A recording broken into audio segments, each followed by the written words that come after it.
ശ്ലോകം 5. യുവാമവാപ്തൗ കകുഭാത്മതാം ചിരം.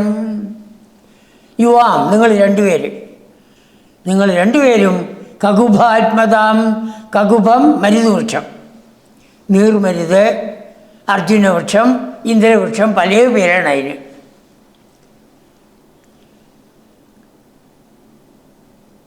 അപ്പോൾ മരുതുവൃക്ഷങ്ങളാവും. അവാപ്തവും അത് നേടി, അതായിത്തീരും. ഞാനിതാ നിങ്ങളെ ശപിക്കുന്നു എന്ന് പറഞ്ഞിട്ടില്ല, പക്ഷെ അത് ശാപമാണ്. യുവാമവാപ്തവും കകുഭാത്മതാം. അങ്ങനെ നിങ്ങൾ രണ്ടുപേരും മരുതുവൃക്ഷങ്ങളാവും. എത്ര കാലം എന്നിട്ട്? ചിരം, വളരെ കാലം വേണം. ഭാഗവതം പറയുന്നു 100 ദിവ്യ സംവത്സരം അങ്ങനെ നിന്നു എന്നാണ് പറയുന്നത്. ഒരു ദിവ്യ സംവത്സരം ദേവന്മാരുടെ ഇതാണ്, അത് നമ്മുടെ 360 കൊല്ലമാണ്.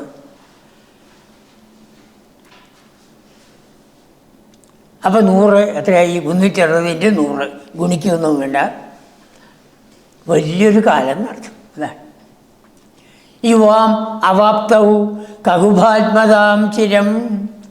ഹേ നളകുവര മണിഗ്രീവ, നിങ്ങൾ രണ്ടുപേരും മരുതുവൃക്ഷങ്ങളായി വളരെ കാലം നിൽക്കൂ. നിങ്ങളെ അനുഗ്രഹിക്കാൻ ഒരാൾ വരും. ഹരിം നിരീക്ഷ്യ. ആ ഹരി, നമ്മളെല്ലാവരെയും രക്ഷിക്കുന്നതായ ഹരി, നമ്മുടെ താപങ്ങളെയെല്ലാം ഹരിക്കുന്നവനാണ് ഹരി. നമ്മുടെ പാപങ്ങളെയെല്ലാം നശിപ്പിക്കുന്നവൻ ഹരി. എന്നിട്ട് ബ്രഹ്മാനന്ദം, പരമാനന്ദത്തെ തരുന്നവനാണ് ഹരി. ആ ഹരി നിങ്ങളുടെ അടുത്ത് വരും. ഹരിം നിരീക്ഷ്യ കണ്ടു കഴിഞ്ഞാലോ അതാ പിന്നീട് പദം സ്വമാപ്നുതം. സ്വം പദം ആപ്നുതം. നിങ്ങളുടെ സ്ഥാനം ഇപ്പോൾ എവിടെയാണ്? അളകാപുരി. കുബേരൻ്റെ സ്ഥാനം അളകാപുരി. ആ അളകാപുരിയിലേക്ക് പൊക്കോളൂ. അപ്പോൾ വളരെ കാലം നിങ്ങൾ മരുതുവൃക്ഷങ്ങളായിട്ട് നിൽക്കും. അങ്ങനെ അവർക്ക് ഓർമ്മ കൊടുക്കുകയാണ്. എന്തുകൊണ്ടാണ് ഈ ശാപമുണ്ടായെന്നുള്ള ഓർമ്മ കൊടുക്കുകയാണ്. നമുക്കുള്ള ദോഷം എന്താണ്? ആ ഓർമ്മയില്ല. നമുക്കും ഇവിടെ പല സുഖങ്ങളൊക്കെ വരുന്നതിന് കാരണം എന്താണ്? കഴിഞ്ഞ ജന്മത്തിൽ ചെയ്ത പാപങ്ങളാണ്. പക്ഷെ നമുക്ക് ഓർമ്മയില്ല. ഇവർക്ക് ഓർമ്മ കൊടുത്തു. ഇന്ന പാപം കൊണ്ടാണ് ഞങ്ങൾക്ക്, അല്ല ഇന്ന കർമ്മം കൊണ്ടാണ് ഞങ്ങൾക്ക് ഈ പാപം വന്നത്, ഈ ശാപം വന്നത് എന്ന് മനസ്സിലാക്കി അവർ വളരെ കാലം 100 ദിവ്യ സംവത്സരം നിന്നു. എവിടെയാണ് നിൽക്കുന്നത്? ഗതൗ വ്രജാന്തേ. നാരദൻ തന്നെ കാണിച്ചു കൊടുത്തു. ഗോകുലം എവിടെയാണോ വരുന്നത് ആ സ്ഥാനം ദേഹർഷിയായ നാരദനറിയാം. ഇവിടെ നിന്നോളൂ, ഈ സ്ഥാനത്ത് നിങ്ങൾ നിന്നോളൂ, ഇവിടെ ആ ഹരി വരും. ഹരിം നിരീക്ഷ്യ. അദ്ദേഹത്തിനെ കണ്ട് അദ്ദേഹത്തിൻ്റെ അനുഗ്രഹം മേടിച്ച് പദം സ്വമാപ്നുതം.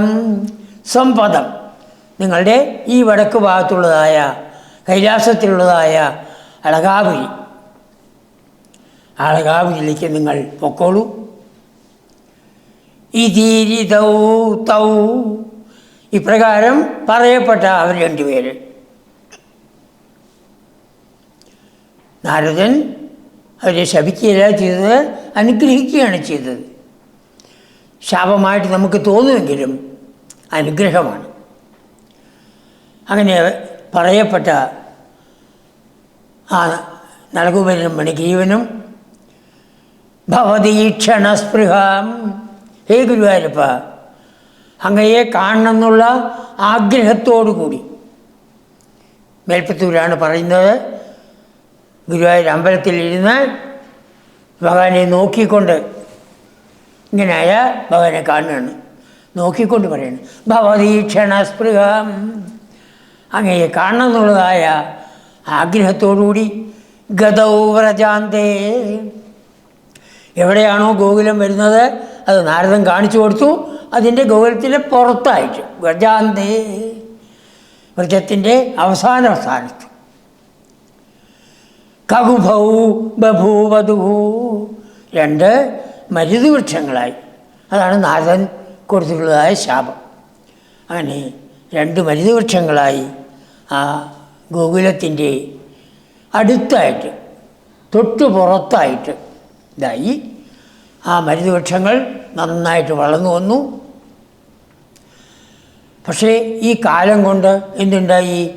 അത് വളഞ്ഞു ഇതായി ഇങ്ങനെ ചരിഞ്ഞു നിന്നു. അതാണ് 2 വൃക്ഷങ്ങൾ അടുത്തടുത്ത് നിന്നിരുന്നാണ് അത് മെല്ലെ ഇങ്ങനെ ചരിഞ്ഞു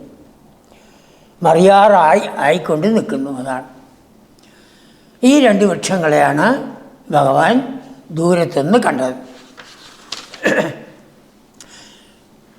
അദൂരതോ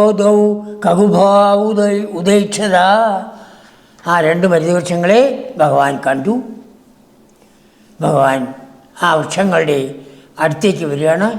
അത് 2 നരകോപരമണികന്മാരാണ് എന്ന് മനസ്സിലാക്കിയ ഭഗവാൻ ആ നാരദ മഹർഷി പറഞ്ഞതായ ആ ശാപത്തിനെ സത്യമാക്കണം, അനുഗ്രഹത്തിനെ സത്യമാക്കണം.